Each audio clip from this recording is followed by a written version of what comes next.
mucho que aprender. Y como dicen por ahí, que el que llega temprano es el que toma agua clara, ¿verdad? Así es que si hasta el dicho callejero lo dice, nosotros no tenemos que cambiar esa realidad.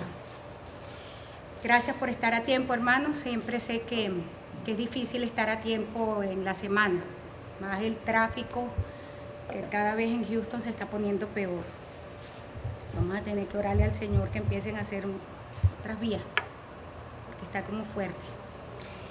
Bueno, vamos a orar. Señor, te damos gracias en esta noche. Qué bueno, Señor, es poder congregarnos para aprender. Oramos, Señor, para que el espíritu de revelación, de entendimiento, de todo conocimiento, venga sobre nosotros. Oramos como oró el apóstol Pablo, para que los ojos de nuestro entendimiento sean abiertos, Señor, y podamos entender. Declaro en el nombre de Jesús que todo espíritu de error es atado por el poder de tu palabra, y todo aquello que se levanta en contra del conocimiento de tu espíritu en nuestras vidas también es deshecho, es roto, en el nombre de Jesús. Declaramos, Señor, que somos tu pueblo y tú eres nuestro Dios. Declaramos en el nombre de Jesús que no tenemos dioses ajenos en nuestra vida. Por lo tanto, Señor, no escuchamos otras voces sino solamente la voz del Padre. En el nombre de Jesús, tenemos ojos para ti y oídos para ti. En el nombre de Jesús te doy gracias, porque para un tiempo como este tú nos has levantado, y para un tiempo como este, Señor, tú nos estás formando para la gloria de tu nombre. En Cristo Jesús, amén. Vamos a repasar un poquito, hermana Lidia, bienvenida. Vamos a repasar un poquito qué aprendimos la semana pasada. Siempre me gusta que calentemos los motores, ¿verdad? Ok, ¿quién empieza? Hermano José, usted que es súper inteligente. ¿Sí? Bueno, pero un hombre como usted, preparado para toda buena obra, ya está listo. No, estoy diciendo la verdad. Estuvimos hablando de lo que significaban las fiestas. Ajá. Y dio una explicación ahí acerca de lo que significaba cada uno. Dijimos que la Pascua nos hablaba de arrepentimiento y el cumplimiento de las primeras tres fiestas, que era una fiesta de primavera. Estamos esperando el cumplimiento de las otras fiestas que se llamaban las fiestas de otoño. Hablamos de lo que eran los panes y levadura. Y dijo que eso era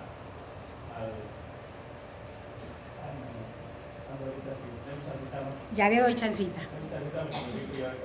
Ok, vamos a ver. ¿Quién será? ¿Quieres o no quieres? ¿Quién quiere?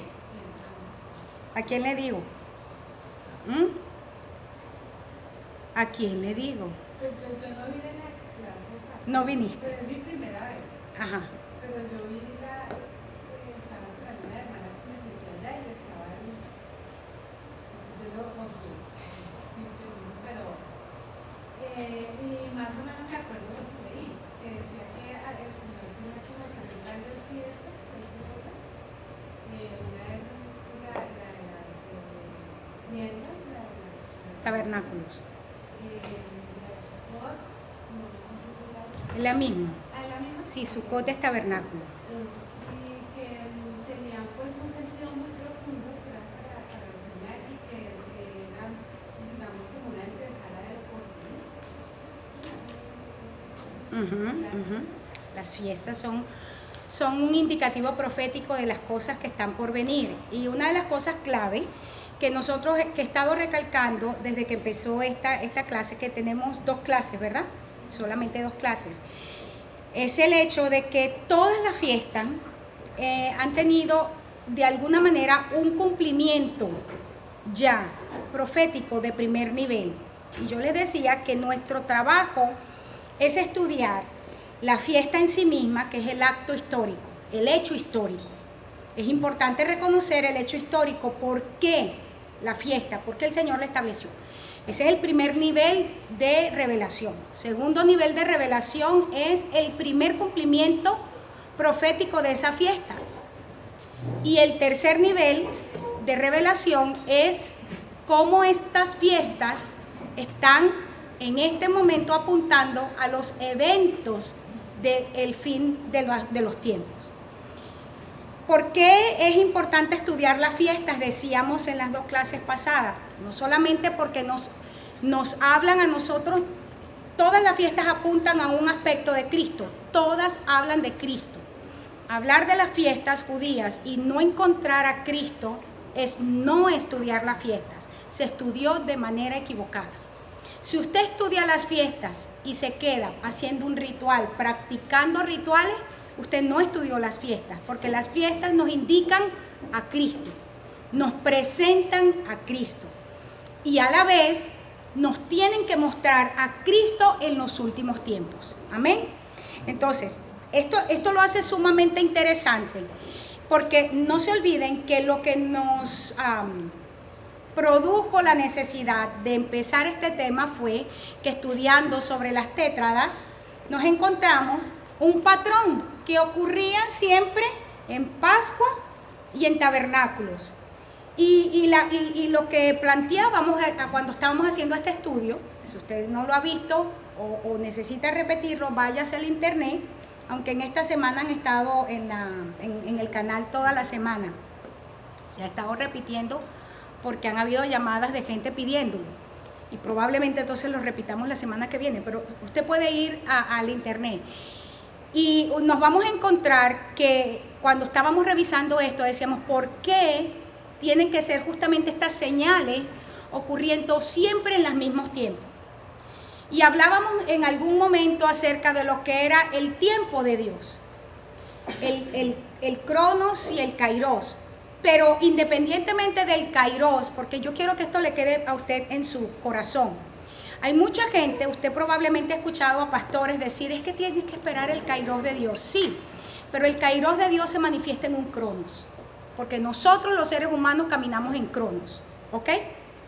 Y el Kairos o la oportunidad de Dios, la puerta de Dios, la ventana de Dios, que es el Kairos, es ese tiempo especial de Dios para hacer algo, siempre se manifiesta en un Cronos. Y por eso veíamos que en las tetradas, desde que se puede estudiar, siempre ocurren en las mismas fechas. Y decíamos que Dios escoge hablar a su pueblo. Y la profecía más segura, les he hecho este énfasis, es la profecía investigativa que hacemos por la palabra de Dios. Entendemos lo que dice la palabra, recolectamos los datos históricos, unimos estas cosas y proyectamos hacia el futuro. Esa es la profecía más segura, bíblicamente hablando, lo dice el apóstol Pedro, que tenemos una profecía más segura y esta es la palabra escrita. Encontramos que en Israel los estudiosos de los tiempos escogen esta manera de estudiar, o sea, los estudiosos. Miren, hermanos, no es casualidad, por ejemplo, que en Israel quienes supieron del nacimiento del rey para una fecha específica no era gente de Israel, sino alguien que se conoce como los sabios del Oriente. ¿Y eran estudiosos de qué? Y entonces ellos, reconociendo las señales, entendiendo las señales en el cielo, dijeron, esta estrella es la estrella de los reyes. Esta estrella es una estrella que indica nacimiento de rey.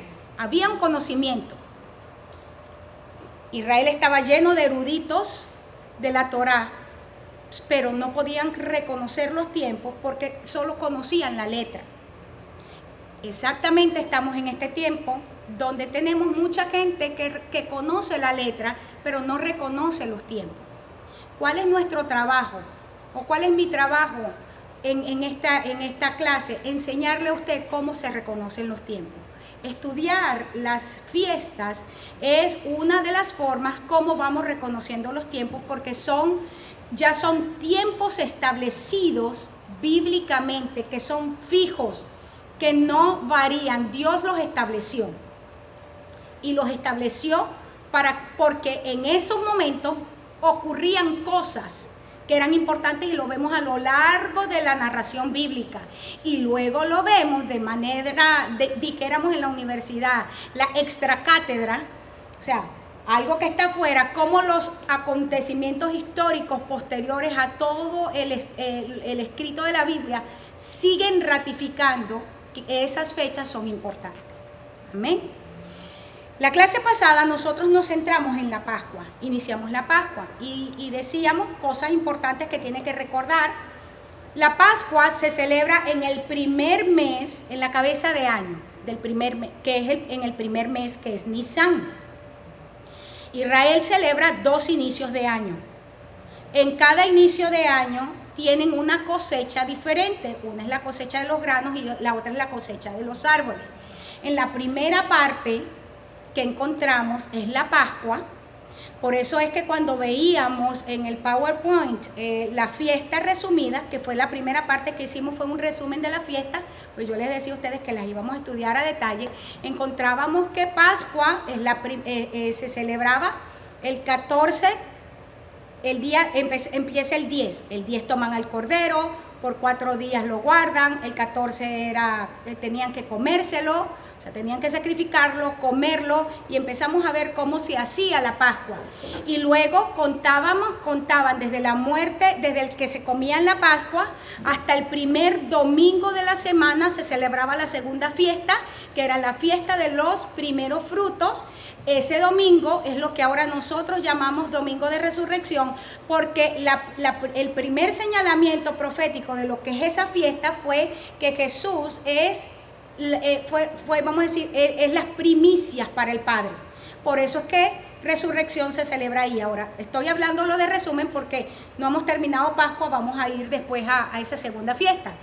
Luego les decía, a partir de la segunda fiesta, que es primeros frutos, que es donde literalmente el pueblo tenía que traer las primicias de la cosecha ese día. Ese primer domingo llevaban las primicias de la cosecha.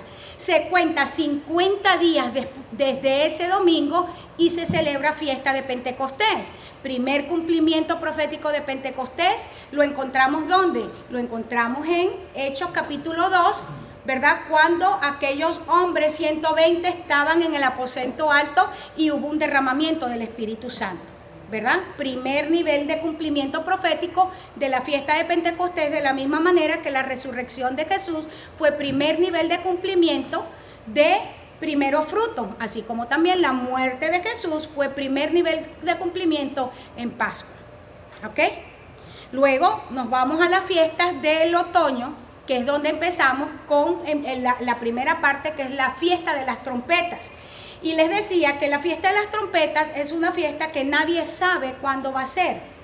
El sacerdote espera hasta saber que ese día hay luna llena. Cuando se da cuenta que es el primer día de luna llena del primer mes para el siguiente inicio de año, entonces las trompetas eran sonadas para indicarle al pueblo que había empezado la fiesta. Dependiendo, yo les decía, de la escatología que usted maneja o del conocimiento de las profecías bíblicas de últimos tiempos que usted maneja, hay diferentes escuelas y nosotros, si somos verdaderos estudiantes de la Biblia, no nos vamos a encerrar en que esto es de esta manera. El verdadero estudiante de la Biblia mira, ¿verdad? Y entonces buscamos bíblicamente cuál es el sustento. Y entonces nosotros caminamos en el sustento bíblico. Esto es muy importante. Ningún verdadero estudiante e investigador estudia por repetición, sino por investigación. Ok, la fiesta de trompetas, en lo que es la escatología bíblica más conocida para el pueblo evangélico, que tiene que ver con que la iglesia va a ser arrebatada, lo que se conoce con el famoso rapto. Por eso es que ellos dicen que estas fiestas no se han cumplido, porque la fiesta de las trompetas se dice que va a ser lo que habla el apóstol Pablo en Tesalonicenses cuando dice que al sonido de la trompeta seremos transformados en Corinto. ¿Sí? Eso sería. Sin embargo, yo les voy a mostrar a ustedes un primer cumplimiento de trompetas. Antes del nacimiento de Jesús. Se los voy a mostrar porque todas las fiestas se han cumplido en diferentes niveles. Y no estoy diciendo que no viene el sonido de la trompeta, que tiene que ver con una declaración profética para la transformación de la iglesia, porque lo clave de la iglesia en el arrebatamiento es que seremos transformados de lo corruptible a lo incorruptible. ¿Sí o no? Si usted se centra en que a dónde nos vamos, usted perdió el tiempo. ¿Por qué? Porque allí ninguno de los teólogos ha llegado a ningún acuerdo. Entonces no nos vamos a centrar nosotros que si nos vamos para el cielo, que dónde está el cielo, que si cuántos años es que vamos a estar en el cielo, que qué va a pasar en la tierra. A usted no le interesa eso. La verdad es que a usted y a mí nos interesa que en el sonido de la trompeta, en la declaración profética, cuando esa trompeta se suene, nosotros seamos arrebatados y seamos transformados para ver al Señor, recibir al Señor en el aire y estemos con Él donde quiera que Él esté. Amén. O sea, vamos a centrarnos donde las cosas son importantes. ¿Por qué yo les digo que esta fiesta ya tuvo un primer cumplimiento? Porque esa fiesta se cumplió cuando Juan el Bautista empezó a declarar arrepentidos y convertidos porque el reino de los cielos se ha acercado. Juan preparó el camino del Señor, él fue la trompeta. No encontramos que en el Antiguo Testamento las trompetas son la imagen, son el tipo, son la sombra de la voz profética. Y tabernáculos, escúcheme, tabernáculo, la traducción de tabernáculos es Emmanuel, Dios con nosotros, Dios morando con su pueblo. Y Jesús, por eso es que sabemos que no nace en diciembre, el 24 de diciembre, cuando se celebra en el mundo, aunque nosotros no es pecado que nosotros decidamos hacer Navidad. Pero, ¿por qué sabemos que nace en las fiestas de otoño? Porque el primer cumplimiento de tabernáculos es el nacimiento de Jesús. Antes de celebrar Pascua, tuvo que haber nacido Jesús. ¿Sí o no? Entonces, el primer cumplimiento de la fiesta de tabernáculo es el nacimiento de Jesús, que dejando su condición de Dios, se despojó a sí mismo, no se aferró a su condición de Dios, sino que se humilló hasta lo sumo. Se hizo hombre, caminó entre nosotros, nos mostró su gloria, la gloria del unigénito lleno de gracia y de verdad, y luego fue entonces humillado hasta la muerte de cruz. Amén. Ese fue el primer cumplimiento de tabernáculos, iniciado por una voz profética que es la unción Juan, que es la misma unción Elías, que prepara el camino del Señor y llevó al pueblo a un arrepentimiento, segunda parte, que es el día de la expiación, ¿verdad? La segunda fiesta, para que el tabernáculo se diera. ¿Por qué el pueblo de Israel no reconoció la visitación? Porque fue un pueblo que se cerró a la declaración profética de Juan. ¿Quién era el liderazgo que estaba en posición? Anás y Caifás, que compraron con dinero la posición sacerdotal, no la unción, no la investidura, sino el puesto, porque ni la unción ni la investidura se compran. No hay dinero, no hay relaciones de amigos que compre la investidura. El puesto se lo da el amigo del amigo, y así funciona la iglesia en esta ciudad y en el mundo. Como yo soy amigo de entonces me invita para su iglesia que tiene tantos y yo le invito para el mío que tiene tantos. Él hace su evento para tantos y entonces cuando yo tengo el mío tengo tantos. Y así es que según ellos son famosos. Es pura buchiflú, pura mentira, pura compra y venta de puestos, pero no de investidura. Porque ¿quién tenía la investidura? Juan. Pero ¿predicó Juan alguna vez en la sinagoga? No hay ninguna parte en la Biblia que diga que Juan fue a la sinagoga a predicar. Siempre fue una voz que clamaba desde el desierto: arrepentidos y convertidos porque el reino de los cielos se ha acercado. ¿Qué nos dice eso a nosotros?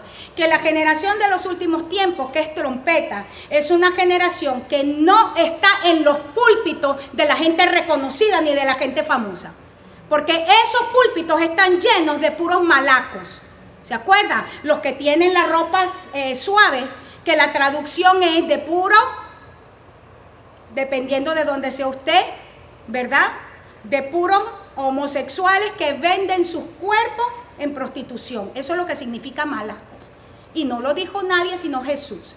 Jesús dijo: ¿a quién ustedes vinieron a ver al desierto? ¿A un profeta? Pues yo les digo que más que un profeta, porque aquellos que ustedes tienen vestidos con las ropitas bien bonitas están metidos en su sinagoga hablando. Eso fue lo que le dijo Jesús y usó esa frase. Y exactamente estamos en el mismo paralelo de este tiempo. Entonces, no caiga usted en el pecado que cayó Israel, no reconoce el tiempo, porque le coloca una investidura a alguien que está simplemente comprando un puesto. Esto es muy serio. La iglesia de este tiempo no reconoce los tiempos porque sigue comprando, pagando por un posicionamiento. Pero son pocos los que pagan el precio de caminar en el desierto para escuchar una declaración profética que es directa, que es confrontante y que nos dice: arrepiéntete, cambia tu manera de pensar porque el reino de los cielos se acerca. Y cuando nosotros tenemos la capacidad en el Espíritu de recibir esa unción, entonces reconocemos el episcopo de Dios, que viene de maneras que no encajan con lo que me enseñaron. Jesús no encajaba en la enseñanza rabínica de su tiempo. La revelación de Jesús no encajaba en la enseñanza rabínica. Así es que si de la misma manera que Israel perdió la visitación, el tabernáculo de Dios, y luego no pudo percibir al Cordero siendo sacrificado una vez y para siempre por el pecado de todos, de la misma manera la iglesia hoy está perdiendo el episcopado, está perdiendo el tabernáculo. ¿Por qué? Porque siguen en la misma práctica anterior. Ahora, que el Señor nos ayude a nosotros. Y como decía en alguna de las clases, ¿qué fue lo que le dijo Pablo cuando se estaba despidiendo de la iglesia? Esto en el libro de Hechos. Le dijo: miren, yo los llamo a ustedes. ¿Se acuerdan que enseñé eso del episcopo? Y el Señor los ha escogido a ustedes para que ustedes apacienten la grey del Señor. Y estoy hablando proféticamente. El Señor los ha escogido a ustedes para apacentar la grey del Señor en esta ciudad, en esta nación, en las naciones de la tierra. Y Pablo dijo esto, y yo me apropio de esas palabras. Dijo: por mi parte tengo las manos limpias, porque yo no he tomado para mí nada de la enseñanza, no he guardado nada para mí, todo se le he dado a ustedes. Ahora tengan cuidado, les dijo, porque aún después que yo me vaya, de ustedes van a salir lobos también. Tengan cuidado que vienen lobos, pero de ustedes van a levantarse lobos. ¿Por qué Pablo dijo eso? Porque Pablo conocía que el corazón del ser humano es dado a la compra y a la venta de la unción. Somos fácilmente seducidos por las cosas materiales. Somos fácilmente seducidos por la publicidad, por los colores. Somos fácilmente seducidos por eso. Por eso es que el precio de la integridad es muy alto. El precio de la integridad es muy alto. Y siempre la gente íntegra de Dios, véanlo a lo largo de la Biblia, siempre fueron gente solitaria. Porque es muy duro pagarlo allí. Ahora bien, nosotros nos quedamos en sus páginas. Yo tengo donde tengo los versos bíblicos escritos. ¿Me permite para decirle dónde quedamos? Hablamos del cordero, debía ser sacrificado, rociada por la puerta, comerse toda la carne, comerse la misma noche, comerlo con panes sin levaduras. Y en la página 20 hablamos de las hierbas amargas, pero quiero retomar desde allí, página 20. En la página 20 de ustedes, comerse con hierbas amargas. Ya hablamos de esto, pero quiero retomarlo de allí. Página 20 en ustedes. Y yo les decía que las hierbas amargas representaban en primer lugar la esclavitud y las cargas que experimentamos cuando vivíamos en el mundo, porque era un tipo de Egipto. La segunda cosa que les escribí ahí es que es cuando reconocemos que hemos vivido en ignorancia de lo que el Señor ha hecho, pero de lo que esta ignorancia ha generado en nuestras vidas. Una de las cosas que tristemente se ha predicado y que por eso tenemos tanta gente, vamos a decir, decepcionada del Evangelio, es que hemos predicado un evangelio de comiquitas. Y le hemos dicho a la gente, ven a Cristo, que si tú vienes a Cristo, todos tus problemas se acaban. ¿Sí o no? Ven a Cristo, que la vida en el Señor es una mantequilla, decimos en Venezuela.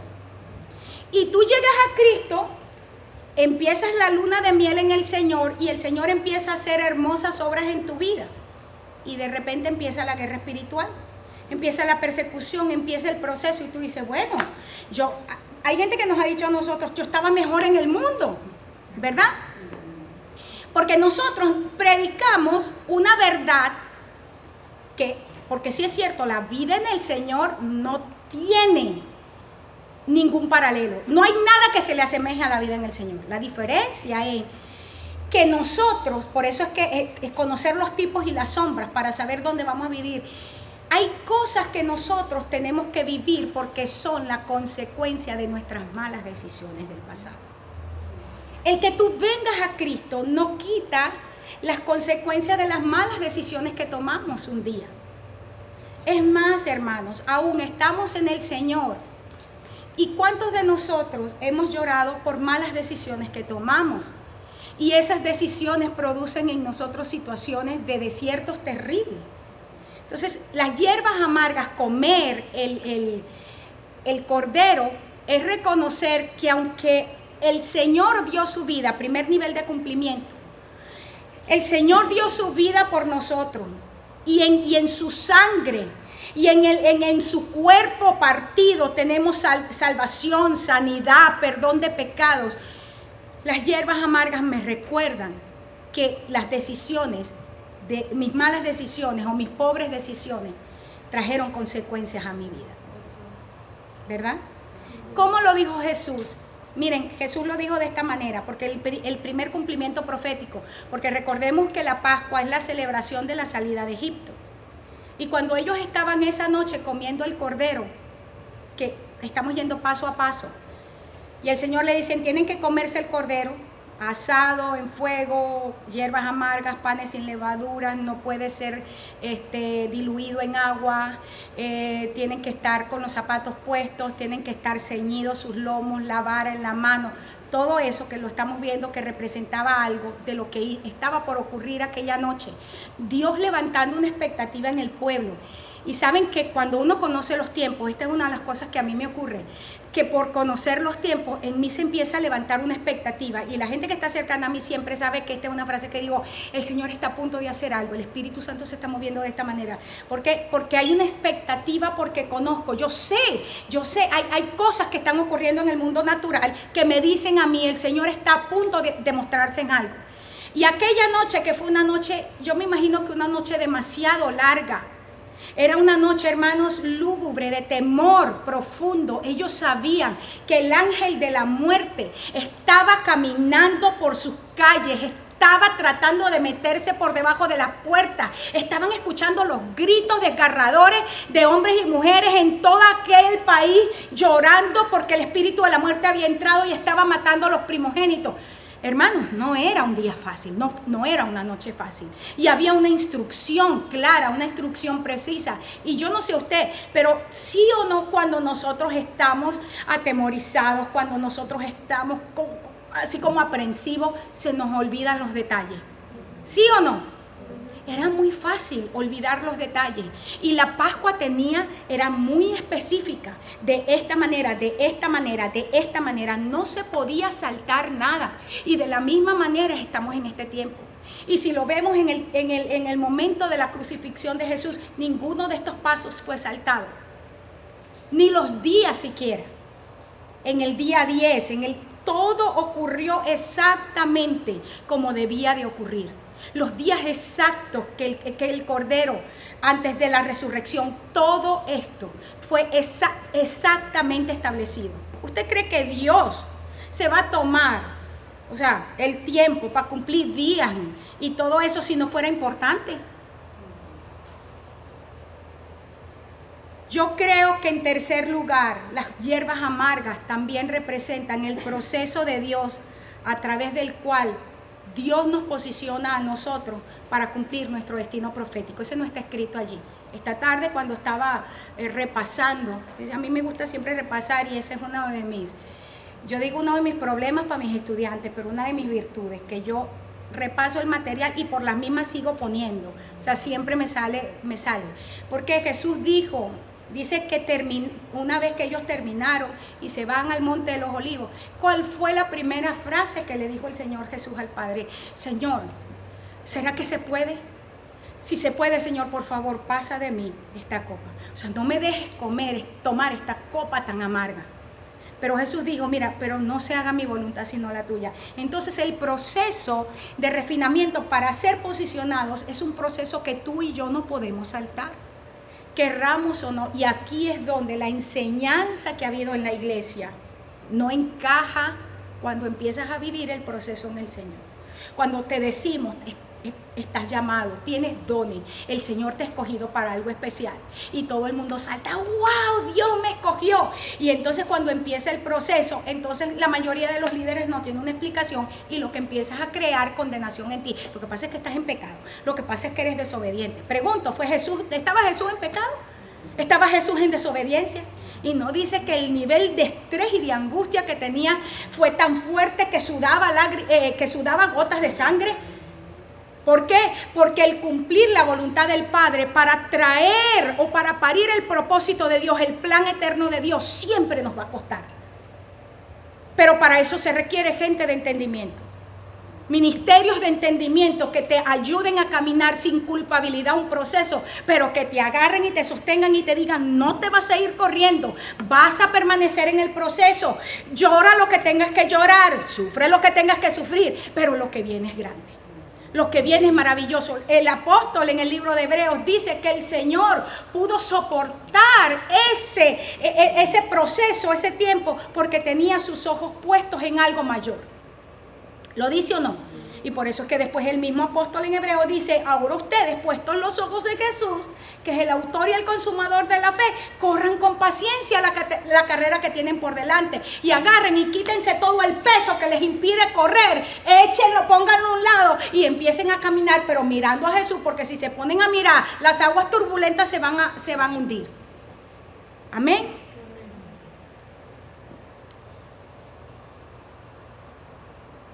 Me llama la atención porque allá en Zacarías, y lo veíamos en la clase pasada, 12:10, dice que el Señor iba a derramar sobre la casa de David, sobre los moradores de Jerusalén, gracia y oración. Y cuando esto venía, ellos iban a mirar, estamos allí en ese mismo punto, iban a llorar afligiéndose a sí mismos porque se iban a afligir por el primogénito. ¿Qué era lo que quería hacer el Señor cuando centró al pueblo de Israel en el Cordero? Vamos a ver en la primera parte, vamos a irnos por un momento. En la primera parte, ¿qué estaba pasando esa noche?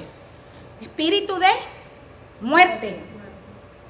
Pregunto, hermanos, ¿será que hay espíritu de muerte moviéndose en este tiempo? Sí, ¿verdad? ¿Dónde quiso centrar el Señor a Israel? Vámonos al primer cumplimiento, para que lo veamos después en el segundo y podamos entender el proceso. El Señor quería que el pueblo se centrara no en el espíritu de muerte, ni en los gritos desgarradores de nadie, sino ¿dónde? En la sangre que estaba siendo colocada en las puertas, que el ángel no iba a entrar, creando en ellos expectativa de fe, esperanza de que iban a un lugar mejor. Eso era lo que el Señor estaba haciendo. Luego Jesús, por su experiencia, por su ejemplo, ¿qué nos dice?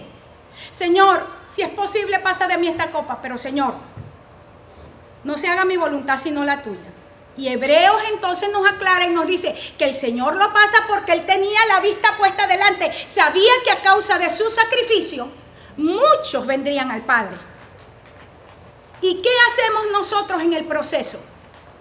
¿Sabe por qué la gente no aguanta el proceso?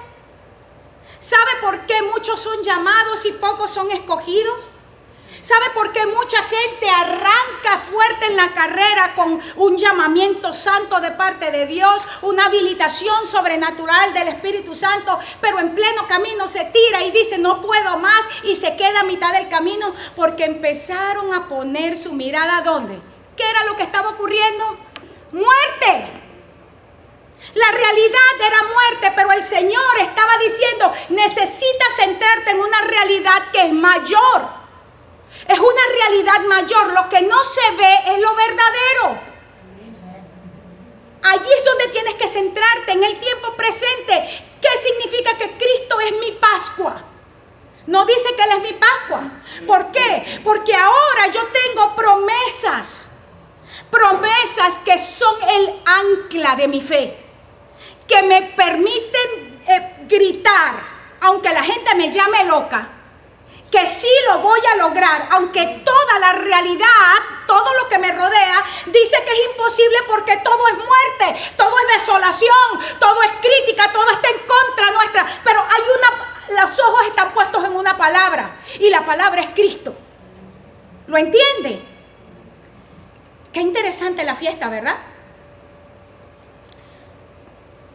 El cordero, dice, debía cocinarse en fuego. Ahí tenía otro verso que quiero que lo vean y lo vamos a revisar. No se los puse allí porque fue algo de lo que el Señor estaba ministrando en esta tarde. Era Hebreos 13:15. Porque hablando de esto, dice el autor, dice que el Señor dice, yo estuve disgustado con una generación. Ellos salieron. Ellos mataron el cordero, llenaron las puertas de sangre, salen de Egipto, se van al desierto. Y me calenté con esa generación, es lo que está diciendo Hebreo.